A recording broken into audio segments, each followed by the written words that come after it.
2020 പെരുമഴക്കാലത്ത് പരിസ്ഥിതിലോല പ്രദേശമായ ബ്രഹ്മഗിരി കുന്നിൽ കനത്ത മണ്ണിടിച്ചിൽ സംഭവിച്ച ഇടമാണിത്.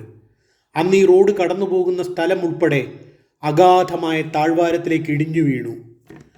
ദിവസങ്ങളായി കനത്ത മഴയും കാറ്റും തുടരുകയായിരുന്നു. ഓഗസ്റ്റ് 6-ാം തീയതി പുലർച്ചയ്ക്ക് മുമ്പാണ് പ്രകൃതി സംഹാര താണ്ഡവമാടിയത്. കുന്നിൻ്റെ ഒരു ഭാഗം മുഴുവനായി ഇടിഞ്ഞു വീഴുമ്പോൾ താഴ്വാരത്ത് താമസിച്ചിരുന്ന തലക്കാവേരി ക്ഷേത്രത്തിലെ മുഖ്യ പൂജാരി നാരായണാചാര്യൻ്റെ വീടും ആ ഇരുട്ടിൽ മണ്ണിനടിയിലേക്ക് മറഞ്ഞുപോയി. അദ്ദേഹവും പത്നിയും സഹോദരനുമടക്കം 5 പേർ മരണമടഞ്ഞു. പ്രകൃതി ദുരന്തങ്ങളിൽ അകപ്പെട്ടു പോകുന്ന മനുഷ്യരുടെ നിസ്സഹായ അവസ്ഥയുടെ ഓർമ്മപ്പെടുത്തൽ കൂടിയാണ് ഇന്നിവിടം.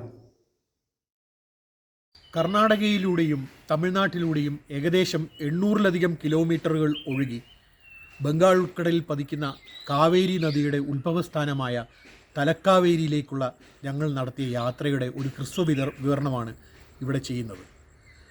തലക്കാവേരി എന്ന സ്ഥലം കർണാടകത്തിലെ കൂർഗ് ജില്ലയിലെ പശ്ചിമഘട്ടത്തോട് ചേർന്ന ബ്രഹ്മഗിരി മലനിരകളുടെ കാടുകളിലാണ് സ്ഥിതി ചെയ്യുന്നത്.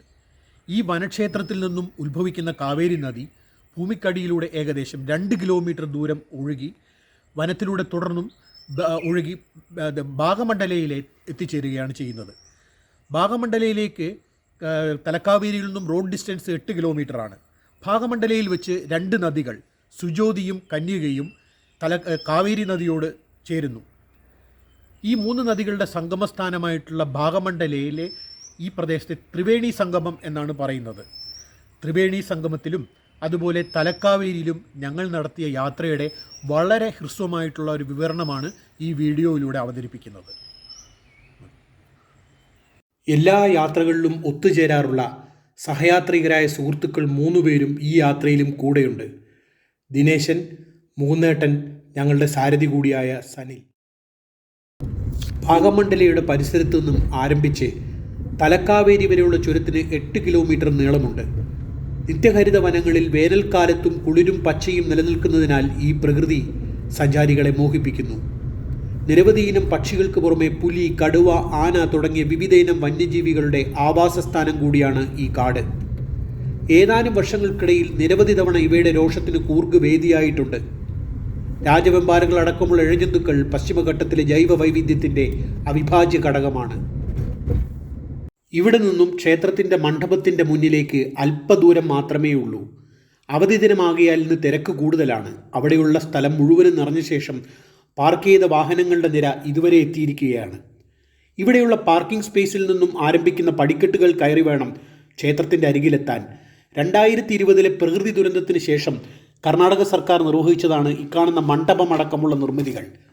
240 വർഷങ്ങൾക്ക് മുമ്പ് കൂർഗ് ഭരിച്ചിരുന്ന ലിംഗരാജന് ഒരു രാത്രിയിൽ സ്വപ്നദർശനമുണ്ടാകുന്നു. അതുപ്രകാരം കൊടുങ്കാടായ തലക്കാവേരിയിൽ ഒരു ബ്രാഹ്മണനും കുടുംബവും തീർത്ഥാടനത്തിന് വന്നിരിക്കുകയാണ്. രാജാവ് നിജസ്ഥിതി അറിയാൻ അനുചരന്മാരെ ഇവിടേക്ക് അയച്ചു. ഇവിടെ എത്തിയ ഭടന്മാർ സ്വപ്നദർശനം യാഥാർത്ഥ്യമാണെന്ന് കാണുകയും ബ്രാഹ്മണനെ രാജസന്നിധിയിൽ എത്തിക്കുകയും ചെയ്തു. വെങ്കപ്പയ്യ എന്ന ആ ബ്രാഹ്മണന് ലിംഗരാജൻ തലക്കാവേരി ക്ഷേത്രത്തിൽ പൂജ നടത്താനുള്ള അവകാശം നൽകി. വെങ്കപ്പയ്യയ്ക്ക് ലഭിച്ച അവകാശം തലമുറയായി കൈമാറി വരികയാണ്. സമുദ്രനിരപ്പിൽ നിന്നും 1276 മീറ്റർ ഉയരമാണ് ബ്രഹ്മഗിരി മലനിരകൾക്ക്. മലമുകളിൽ നിന്നും ഊറി വരുന്ന ജലം ഇവിടെയുള്ള കുണ്ടികയിൽ എത്തുന്നു.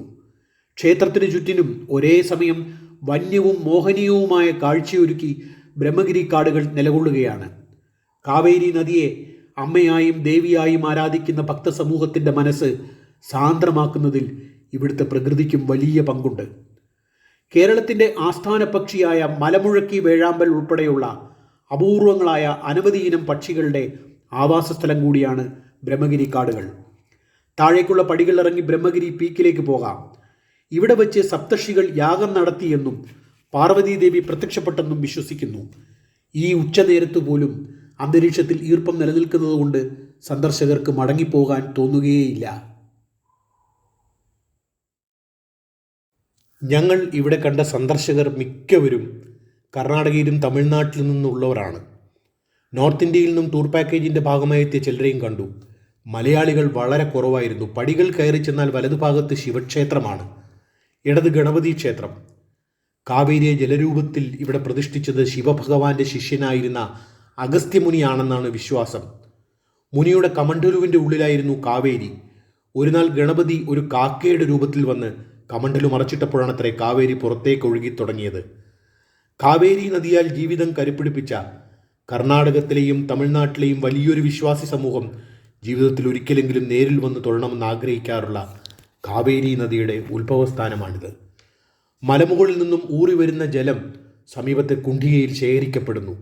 സമീപത്ത് തന്നെ കാവേരമ്മയുടെ വിഗ്രഹം പൂജിക്കുന്നുണ്ട്. ഒരേ സമയം നിശ്ചിത എണ്ണം ആളുകളെ മാത്രമേ കുണ്ഠികക്കരിയിലേക്ക് പ്രവേശിപ്പിക്കാറുള്ളൂ. വീട് ശുദ്ധീകരിക്കാൻ പുണ്യതീർത്ഥമായി ഇവിടുത്തെ ജലം വിശ്വാസികൾ കൊണ്ടുപോകാറുണ്ട്. ക്യാമറയ്ക്ക് നിയന്ത്രണമുള്ളതിനാൽ വിശദമായി ചിത്രീകരിക്കാൻ നിർവാഹമില്ല. ബ്രഹ്മഗിരിയുടെ തണുപ്പും ശുദ്ധവായുവും ഒരുമിച്ച് ചേർന്ന് പൊതിയുമ്പോൾ തീർത്ഥാടകരും വിനോദസഞ്ചാരികളും തങ്ങളുടെ മനസ്സിലും ശരീരത്തിലും ഒരു പോസിറ്റീവ് എനർജി ലഭിക്കുന്നതായി തിരിച്ചറിയുന്നു. കുന്നിൻ മുകളിലേക്ക് മുൻകാലങ്ങളിൽ ട്രെക്കിംഗ് നടത്താൻ സൗകര്യമുണ്ടായിരുന്നു. എന്നാൽ ഇപ്പോൾ പ്രളയത്തിന് ശേഷം സുരക്ഷാ കാരണങ്ങളാൽ അത് ബ്ലോക്ക് ചെയ്യപ്പെട്ടിരിക്കുകയാണ്.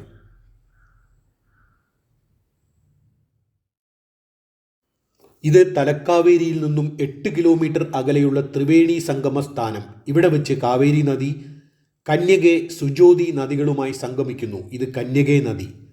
800 കിലോമീറ്റർ ദൂരം ഒഴുകി ബംഗാൾ ഉൾക്കടലിൽ പതിക്കുന്ന കാവേരി നദിയിൽ ലയിക്കുന്ന ചെറുതും വലുതുമായ അനവധി നദികളിൽ ആദ്യത്തേതാണ് ഇക്കാണുന്ന കന്യകെ. നമ്മൾ കണ്ട ഇവിടേക്കുള്ള പ്രവേശന കവാടവും ഇക്കാണുന്ന പൂന്തോട്ടവും നടപ്പാതകളും തീർത്ഥാടനത്തിൻ്റെയും ടൂറിസത്തിൻ്റെയും സാധ്യതകൾ കണ്ട് സർക്കാർ സമീപകാലത്ത് നിർമ്മിച്ചതാണ്. തലക്കാവേരിയിൽ നിന്നും ഉത്ഭവിച്ചെത്തുന്ന കാവേരി നദി വലതുവശത്തു കൂടിയാണ് വന്നു ചേരുന്നത്. മൂന്നാമത്തെ നദിയായ സുജോതി ദൃശ്യമല്ല. അത് ഈ സംഗമസ്ഥാനത്ത് ഭൂമിക്കടിയിലൂടെ ഒഴുകി കാവേരിയോട് ചേരുന്നതായി വിശ്വസിക്കപ്പെടുന്നു. ശാസ്ത്രീയ പഠനത്തിൽ സുജോതി എന്ന നദിയുടെ ഇവിടെയുള്ള സാന്നിധ്യം തെളിയിക്കപ്പെട്ടിട്ടില്ല. സുജോതി എന്നതിന് ദിവ്യമായ പ്രകാശം എന്നാണ് അർത്ഥം. ഈ നദി വിശ്വാസത്തിൽ അധിഷ്ഠിതമായ ഒരു ആശയമായിരിക്കാം. പക്ഷേ ഏതൊരു പരിസ്ഥിതിലോല പ്രദേശത്തും ഉണ്ടാകാനിടയുള്ള ഭൂഗർഭ ജലധാരകൾ ഇവിടെയും ഉണ്ടാകാം. സുജോതി നദിയെ ഈ സംഗമഭൂമിയുടെ രഹസ്യാത്മകവും ആത്മീയവുമായ ഘടകമായി വിശേഷിപ്പിക്കുന്നുണ്ട്. കൂർഗ് മേഖലയിലെ പ്ലാന്റേഷൻ വിളകൾക്ക് പുറമെ അരി, കരിമ്പ്, പയർവർഗ്ഗങ്ങൾ, തേങ്ങ, വാഴ എന്നിവയുടെ മികച്ച വിളവിന് സാഹചര്യമൊരുക്കി കർണാടകത്തിലെയും തമിഴ്നാട്ടിലെയും കാർഷിക വൃത്തി ആശ്രയിച്ച് ജീവിതം നയിക്കുന്ന കോടിക്കണക്കിന് ജനങ്ങളെ തന്നിലേക്ക് ചേർത്തണയ്ക്കുകയാണ് കാവേരി നദി. പുതിയൊരു വരുമാന മാർഗം ഒരുക്കി കാവേരി നദിയിൽ ഏതാനും വർഷങ്ങൾക്കുള്ളിൽ ചെറുതും വലുതുമായ നിരവധി ടൂറിസ്റ്റ് സ്പോട്ടുകൾ ഉയർന്നു വന്നിട്ടുണ്ട്. നദിയിൽ പല ഭാഗത്തും സമൃദ്ധമായ മത്സ്യസമ്പത്തുണ്ട്. 800ഓളം കിലോമീറ്ററുകൾ ഒഴുകി തമിഴ്നാട്ടിലെ പൂമ്പുകാറിൽ ബംഗാൾ ഉൾക്കടലിൽ ചേരും മുമ്പ് നദി പല ശാഖകളായി പിരിഞ്ഞ് രൂപം കൊള്ളുന്ന ഫലഭൂവിഷ്ടമായ സമതല പ്രദേശം തെക്കേ ഇന്ത്യയുടെ റൈസ് ബോളായി അറിയപ്പെടുന്നു. നദിയിൽ ഉള്ള 8ഓളം ജലവൈദ്യുത നിലയങ്ങൾ വ്യവസായ വളർച്ചയ്ക്കും നഗരവൽക്കരണത്തിനും ഇടയാക്കി. 2 ദക്ഷിണേന്ത്യൻ സംസ്ഥാനങ്ങളിൽ ജീവൻ നിലനിർത്തുന്നത് കാവേരി നദിയാണെന്ന് പതിറ്റാണ്ടുകൾക്ക് മുമ്പ് വിശേഷിപ്പിച്ചത് ബ്രിട്ടീഷുകാരാണ്.